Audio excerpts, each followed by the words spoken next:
informação. E segurança da informação é importante que a gente converse pensando naquela sistemática dos direitos relacionados ao direito digital, que não necessariamente são objetos do nosso semestre. A gente já falou e eu vou reiterar. A ideia não é trabalhar o direito penal digital, os crimes eletrônicos, não é trabalhar as relações de trabalho por conta do direito digital, mas sempre que houver uma ingerência das novas tecnologias e dos meios digitais dentro desses campos do direito, eu vou falar para vocês, e é o caso agora no que diz respeito à segurança da informação. Por quê? Porque a segurança da informação, ela tem a sua desenvoltura maior dentro do aspecto do direito do trabalho, das relações de trabalho e também de compliance digital. A sociedade em que vivemos, né, ela basicamente funciona por conta do uso de computadores.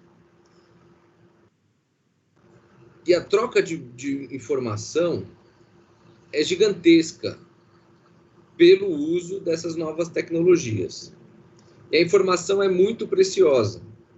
Nós já fizemos essa abordagem aqui, né, que a informação é o novo petróleo. A gente está trabalhando, dando concretude ao direito que vai ser a tendência do século XXI.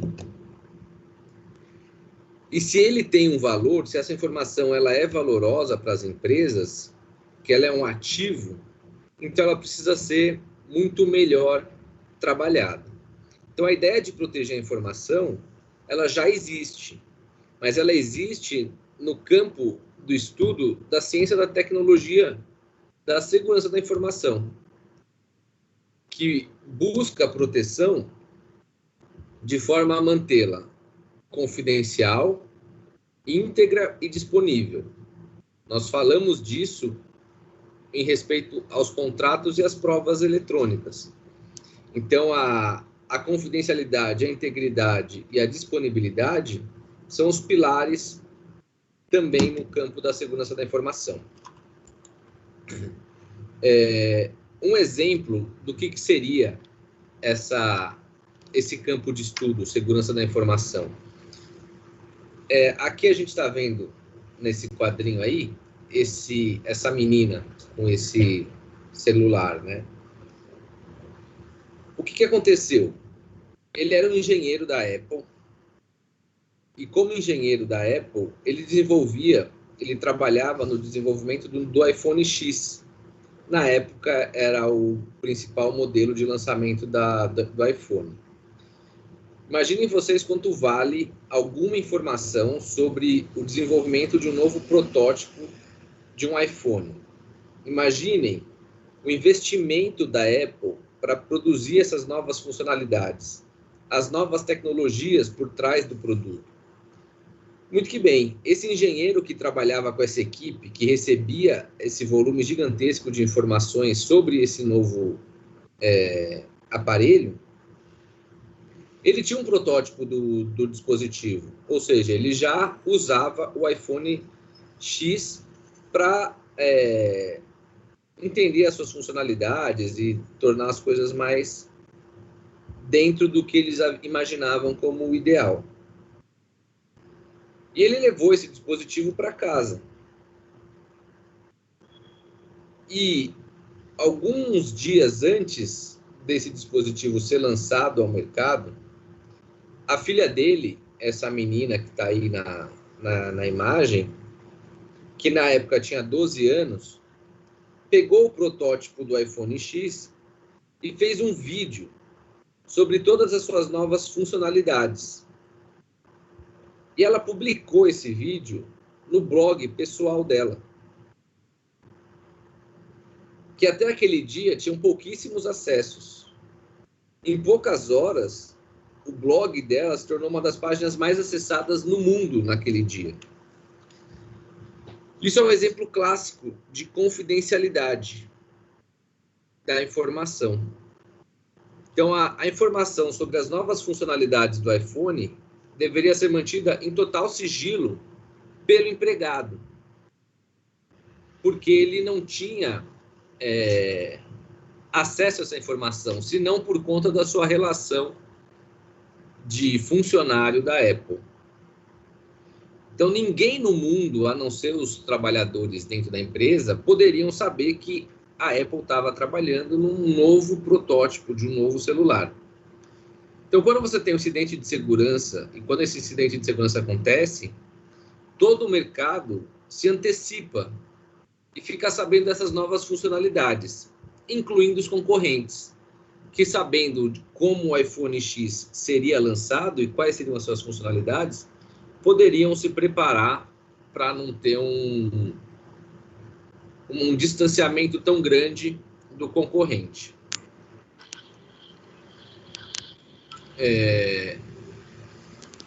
Isso é um caso claro de confidencialidade, como manter essa informação confidencial. Um dos pilares da segurança da informação é a confidencialidade.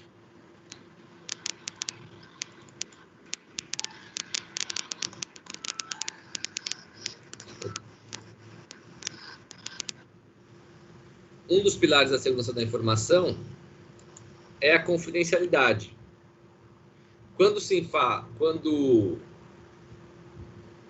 você tem esse acesso a essa informação por conta do trabalho que você desenvolve, você precisa, como empresa, como corporação, garantir que isso não vai ser disponibilizado para o seu concorrente. Um segundo pilar é a garantia de integridade da informação. Então, a informação armazenada em plataformas digitais, ela não pode ser alterada ou manipulada. A ideia é que aquela informação armazenada tenha que ser mantida em sigilo confidencial e íntegra, garantindo que ela não seja alvo de nenhum tipo de adulteração indevida. E o terceiro pilar é a disponibilidade. Ou seja, a informação precisa estar disponível naquele momento para que ela possa ser operada.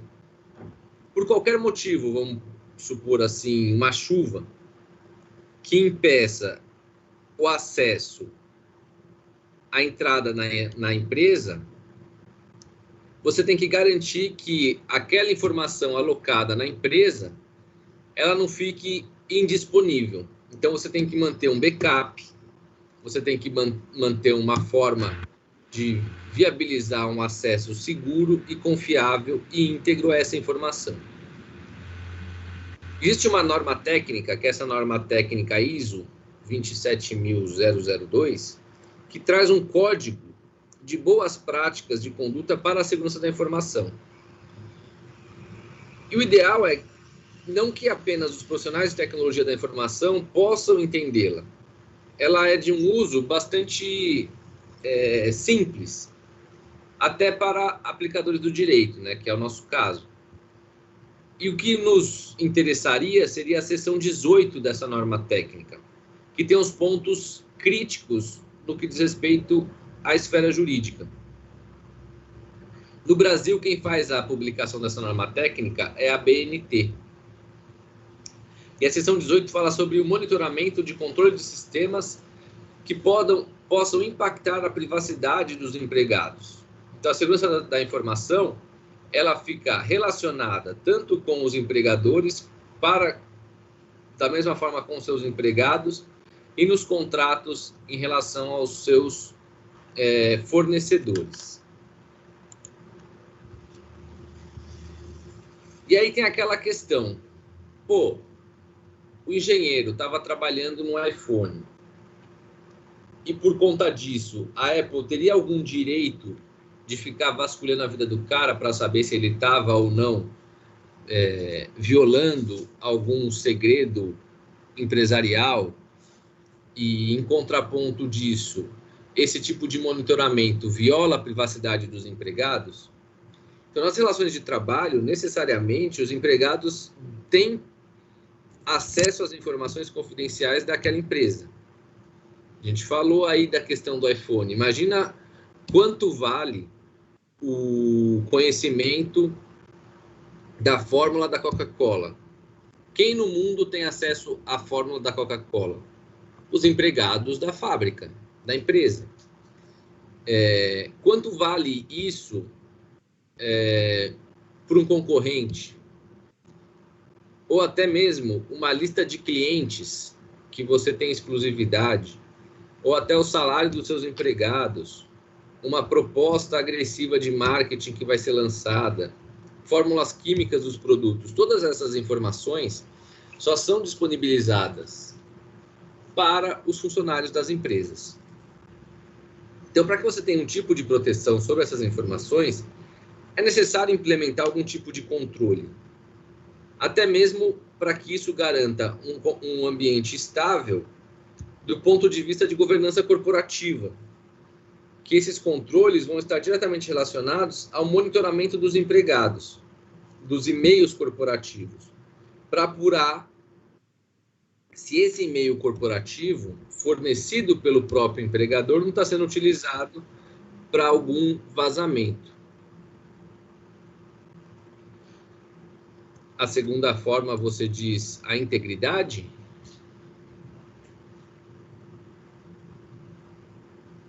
Isso, professor. O senhor falou da primeira aqui, o primeiro pilar, né? A segurança da informação. Aí a segunda... Isso, o segundo pilar é a integridade. Ah, tá. Em relação à integridade, você tem que garantir que aquelas informações, aqueles dados guardados em plataformas digitais, eles não foram alterados e muito menos manipulados. A ideia é que aquela informação armazenada tem que ser mantida íntegra, não importa por quanto tempo.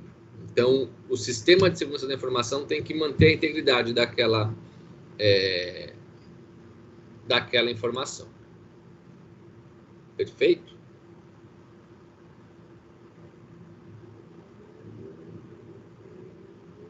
Então, a grande questão em relação à segurança da informação no ambiente corporativo é justamente: será que o monitoramento não viola a privacidade dos trabalhadores que estão utilizando dessas ferramentas corporativas para o exercício da atividade profissional?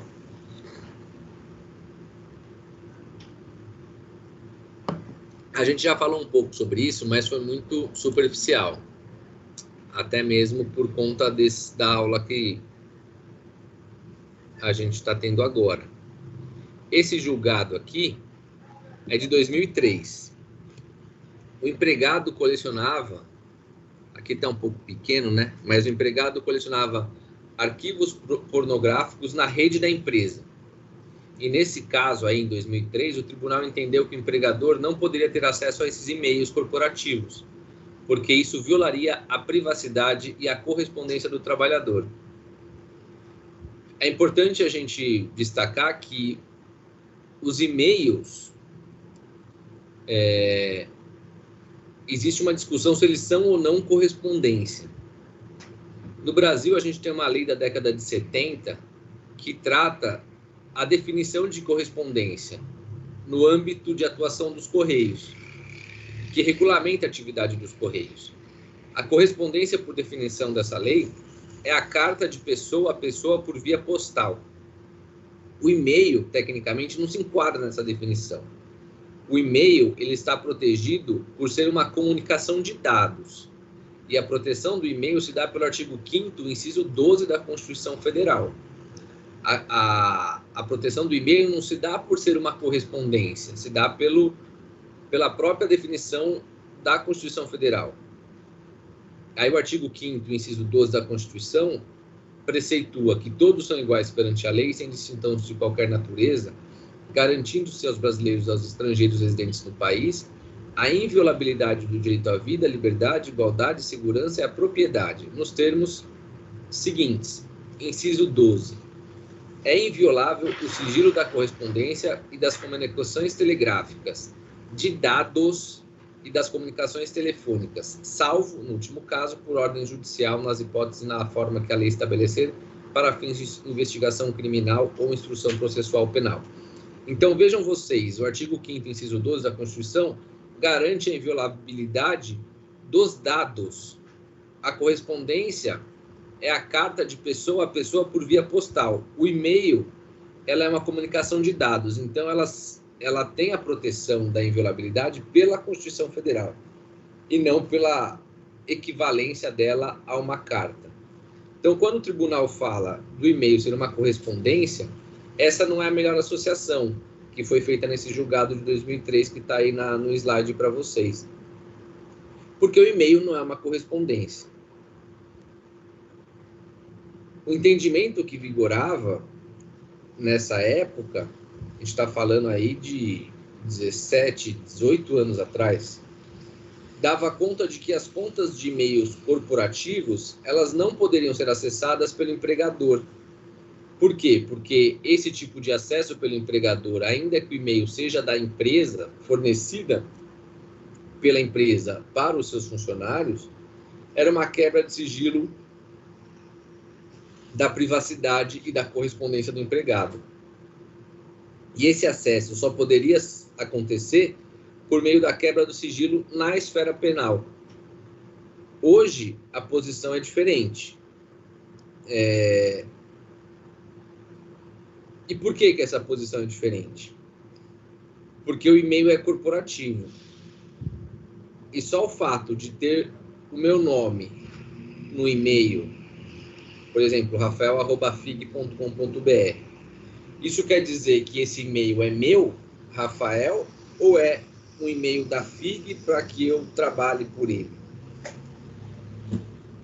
Então, a propriedade dessa correspondência eletrônica passou a ser alvo de questionamentos constantes nos tribunais. É onde a gente vai chegar, Robson. Será que a empresa que fornece esse tipo de ferramenta não pode criar política interna que informe como o trabalhador deve se comportar com aqueles dispositivos para evitar esse tipo de acontecimento desse julgado de 2003? Essa é a expectativa, né? Então, a gente tem aqui um precedente que, inclusive, nós já falamos de forma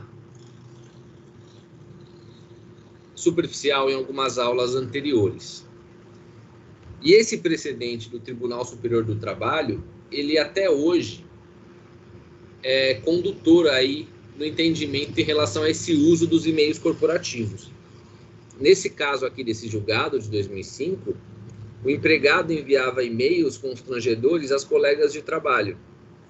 O empregador, ele passou a fazer o monitoramento, as colegas de trabalho denunciaram, o empregador conseguiu os e-mails e assim promoveu a demissão por justa causa. O que o empregado fez? Entrou com uma reclamação trabalhista. O caso chegou até o TST. E esse julgado que está aí na tela, que estabeleceu os pilares que vigoram ainda hoje. Então, o que é corporativo pode ser monitorado, desde que exista uma mitigação na expectativa de privacidade, ou seja, a expectativa de privacidade do empregado, ela é reduzida. O empregador, ele pode sim controlar os recursos corporativos, seja e-mail. Existem empresas hoje que fornecem celular e por esse celular o empregado utiliza o WhatsApp e o WhatsApp, sendo dele como funcionário, também viabiliza contatos pessoais.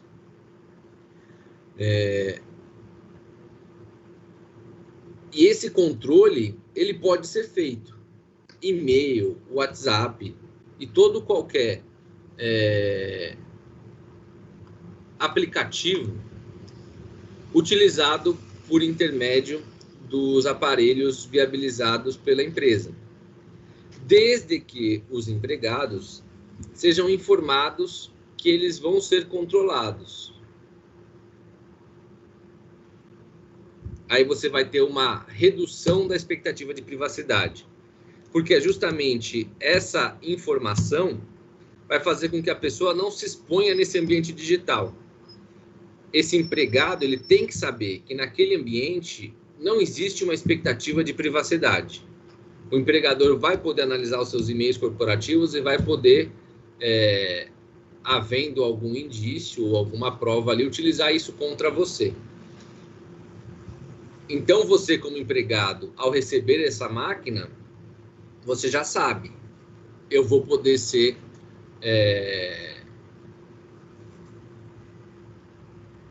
Vou poder ter dos meus e-mails, não diria violados, mas liberados para acesso pela empresa. Nem sei se monitorado, porque eu não acho que a empresa coloque um cara 24 horas por dia para ficar lendo e-mail de funcionário. Eu acho que, assim, deu algum problema, a empresa faz aquela perícia que nós conversamos na aula sobre provas, aquela perícia particular, investigação particular, pega os aparelhos para si, por uma ação de busca e apreensão ou o que for, e nessa perícia particular faz o regresso, né? Ele vai voltar atrás.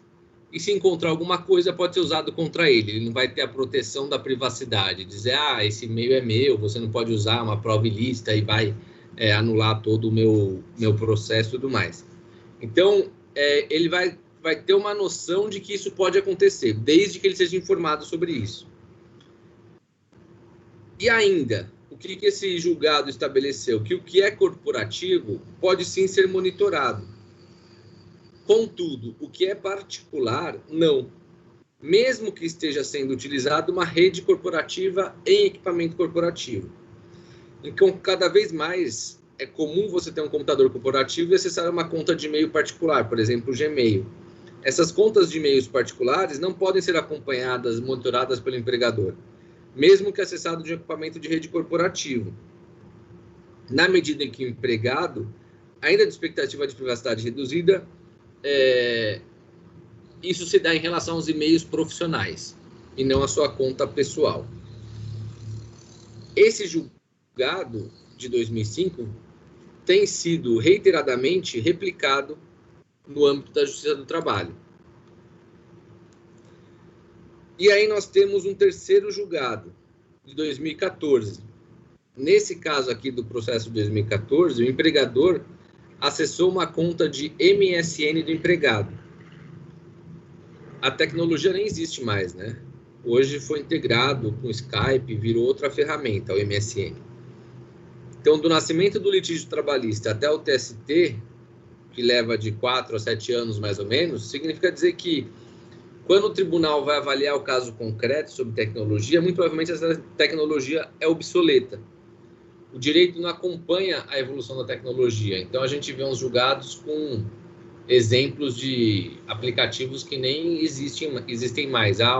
Tem uma brincadeira que é feita no ambiente do direito digital, que o Orkut só serviu para uma coisa. Só serviu para criar jurisprudência sobre responsabilidade civil de provedores de internet. Porque a grande maioria dos julgados antes do Marco Civil e até recentemente, por conta dessa dificuldade no processamento das ações no judiciário, falam sobre o Orkut. E aí vocês, por conta disso, replicam o entendimento sobre o Orkut para outras redes sociais e a jurisprudência caminha. Então, em 2014, nesse caso, 2 empregados estavam envolvidos em um caso de corrupção. E o empregador resolveu ter acesso à conta do MSN desses empregados. Em determinado momento, ele acessa a conta em busca de condutas ilícitas dos empregados. Aí, ele encontra essas provas e viabiliza a demissão. Tem a reclamação trabalhista, que redundou nesse julgado, e a alegação dessa reclamação é justamente invasão de privacidade.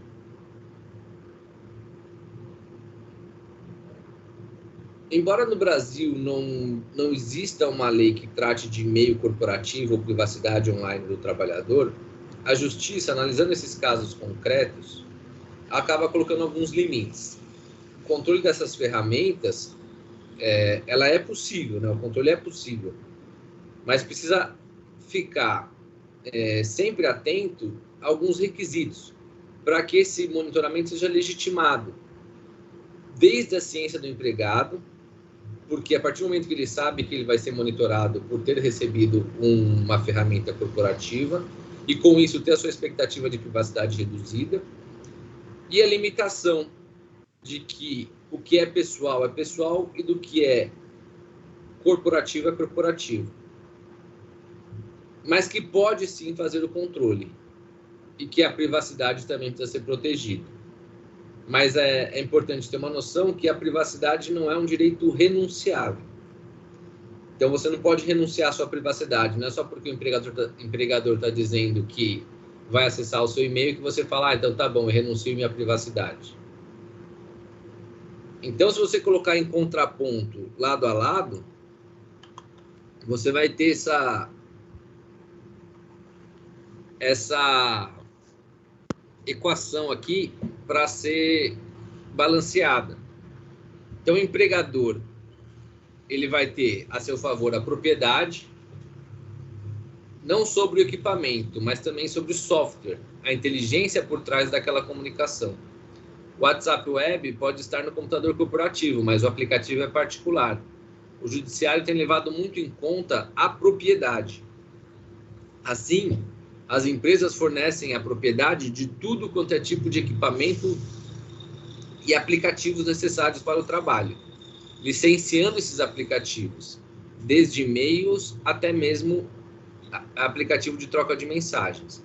Assim fica caracterizado que a propriedade é integral da empresa e, por conta disso, ela pode ter o controle. Ainda, em benefício do empregador, a questão da responsabilidade objetiva do empregador está prevista tanto na Constituição, no artigo 37, no caso do funcionalismo público, quanto na CLT. O empregador responde pelos atos do seu empregado no exercício de sua função ou em razão dela. O Código Civil também traz esse enquadramento. Então, se o empregador ele é responsável objetivamente pelos atos do seu preposto, é natural que ele possa fazer uma checagem desses atos. Mas no caso, se é particular, a empresa nos obriga a checar as informações.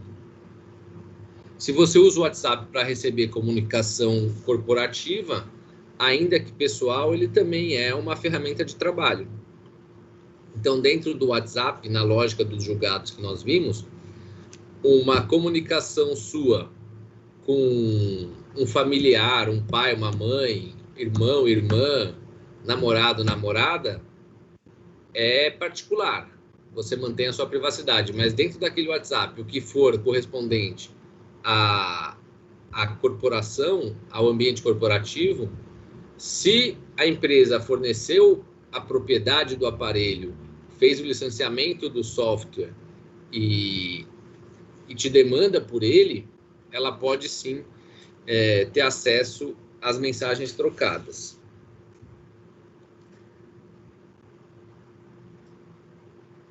Aí a responsabilidade objetiva do empregador então ele não tem a propriedade do equipamento. Então ele já fica prejudicado nesse argumento se ele, no futuro, tentar viabilizar utilizar desse equipamento. Porque para ele usar esse equipamento contra você, ele tem que... Lembra quando nós falamos das produções de provas periciais, que existia aquele mecanismo muito comum da investigação privada em paralelo a uma perícia judicial? A investigação privada é justamente pegar esse celular que você usa, o WhatsApp, e passar para uma perícia. E ir atrás de todas as suas informações, tudo que você trocou de mensagem nesse celular. Mas para ele pegar esse celular de você, a empresa tem que ser a proprietária, porque aí ela vai entrar com uma ação de busca e apreensão de bem imóvel. Mas se o celular não é dela, ela não pode entrar com busca e apreensão. Então, esse celular você mantém sob sua posse.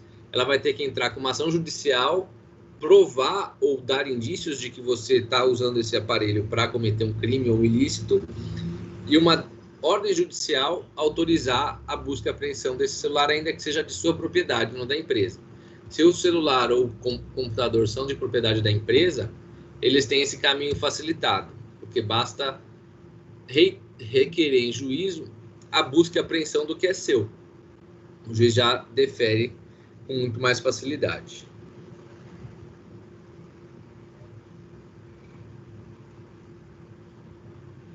Em relação à responsabilidade objetiva, só para concluir, então, se o empregador é responsável pelos atos do seu empregado, ele tem como argumento a seu favor que fiscalizar esse empregado para que ele não cometa nenhum ilícito.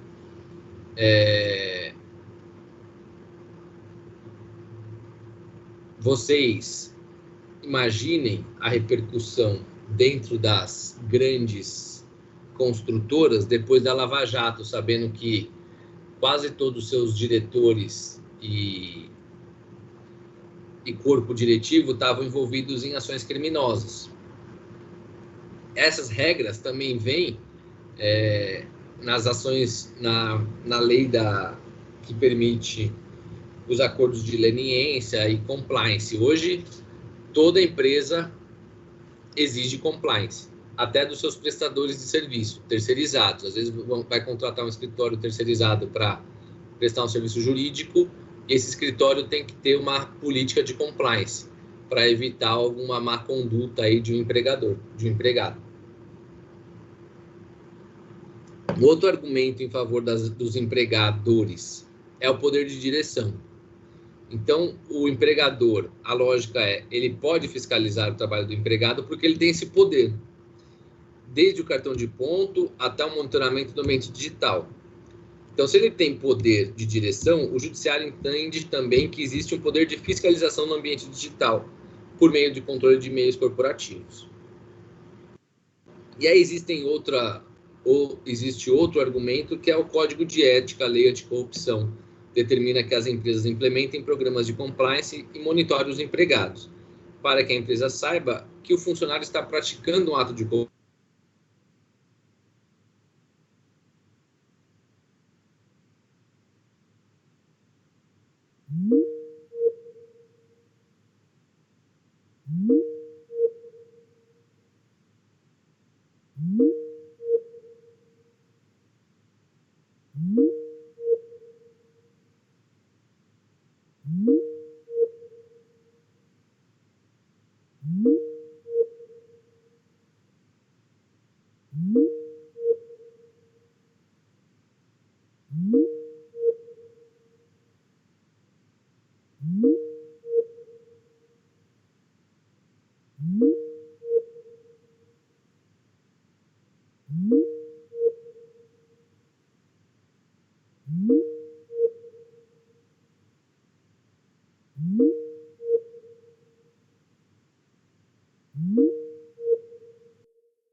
De dados do trabalhador, o tratamento indevido. Como é que você trata os dados do trabalhador, um dado sensível? Um cara que já não está mais na empresa e você mantém esse dado, você não eliminou, você não ter uma base legal para esse tratamento. Então, tudo isso, a LGPD vai trazer uma nova proteção além da Constituição, né? Vai regulamentar na esfera infraconstitucional. Então, de um lado, o empregador precisa fazer esses controles para fins de melhorar a produtividade, trazer uma segurança jurídica, ter regras de anticorrupção, mas você também tem sempre que analisar o lado do trabalhador, que são direitos irrenunciáveis, né? A gente está falando aqui de 2 dispositivos da Constituição Federal. Então, tudo isso tem que ser contraposto. Então, quando o TST olha um problema de tecnologia, ele vai falar de um cenário já ultrapassado. Hoje, tem uma tendência que é o Bring Your Own Device.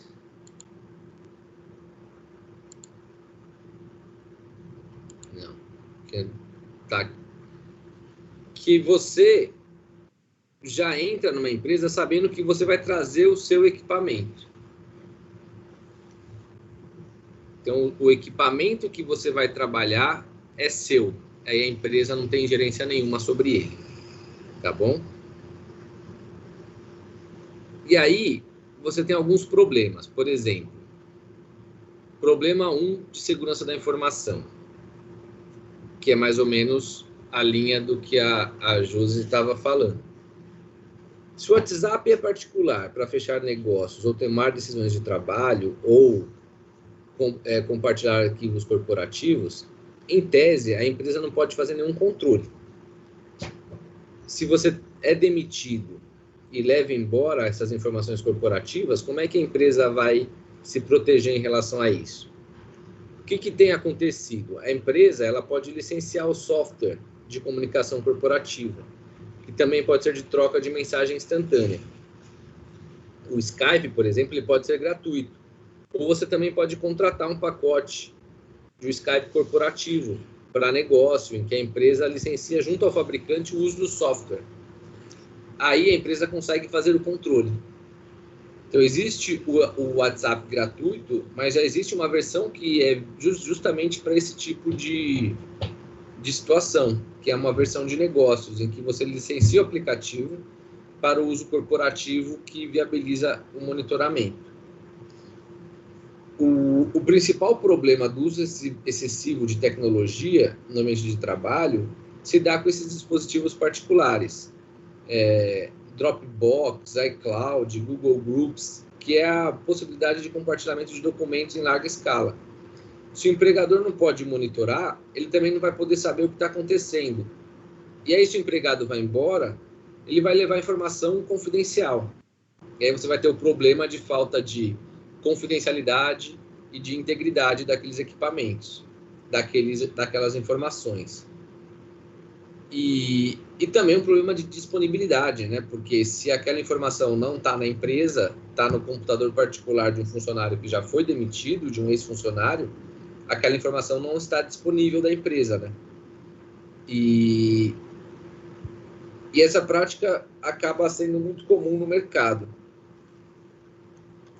E é muito, muito difícil de você encontrar uma solução. Ainda pensando aos olhos daqueles julgados paradigmas do TST, eles não abarcam essas novas tecnologias, né? Um outro problema que é muito sério e traz uma grande dificuldade dentro das corporações tem a ver com assédio moral. Existem algumas gerações de usuários das novas tecnologias que não são familiarizados, né, com essa tecnologia. Quem nasceu antes dos anos 80, por exemplo, não foi criado com computador, ele foi exposto ao computador depois já com anos de atividade profissional. Isso acaba gerando um comportamento não adequado, né? Porque ele acaba se relacionando com outras gerações que são gerações tidas como nativas na tecnologia. Então, você tem comportamentos inadequados, como assédio moral, no ambiente digital, né? O cara acha, ou a mulher acha, que por estar tendo uma comunicação por um dispositivo eletrônico, que aquilo não é uma relação de trabalho. E aí acaba abusando, e, enfim, comete alguns impropérios, né? Outra situação bastante comum é a questão da prova da hora extra. Hoje o mundo é totalmente digital, ainda mais com a pandemia. E se é digital, está todo mundo disponível a todo momento. Ainda mais no home office, né? A comunicação é muito facilitada.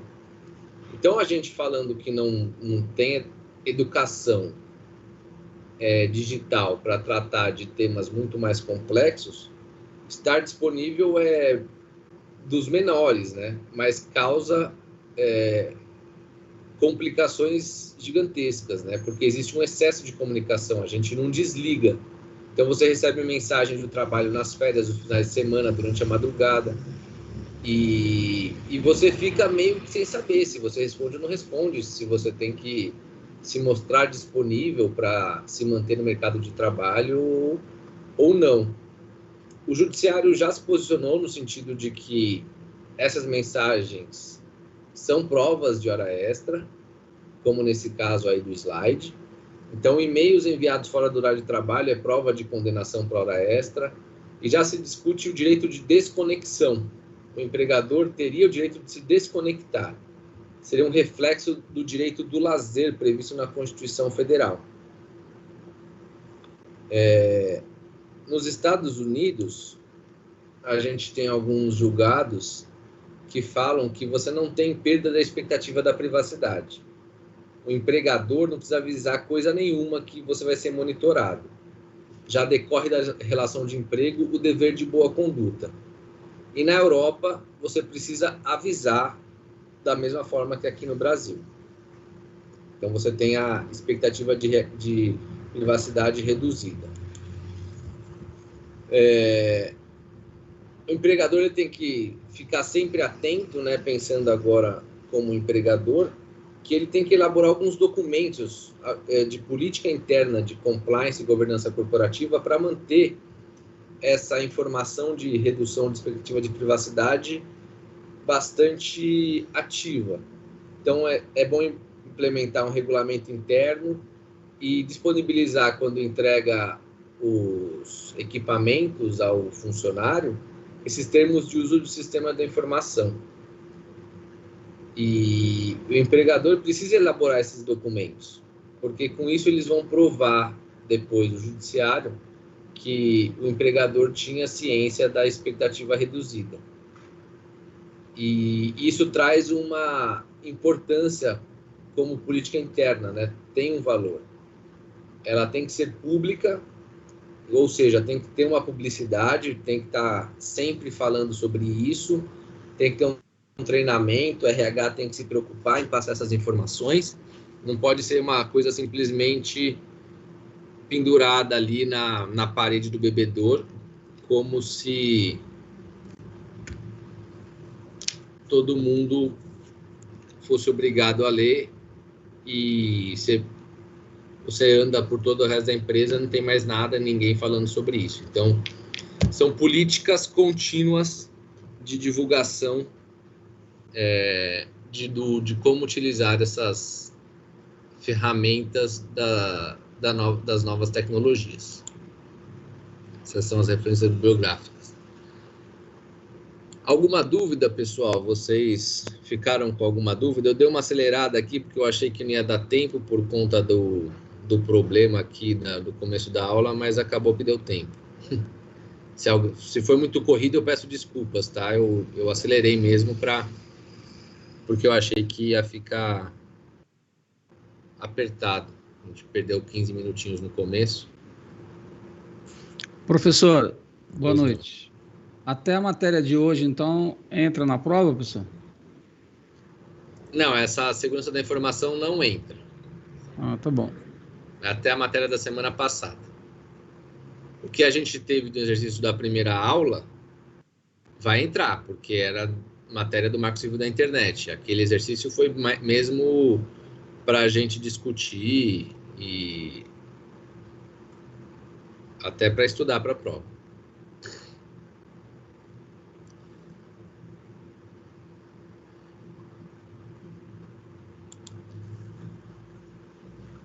Então, a prova vai ser na semana que vem, no horário da aula. Então, por volta de umas 7 horas, eu vou lançar a prova no Teams e vocês têm que devolver ela feita no próprio Teams.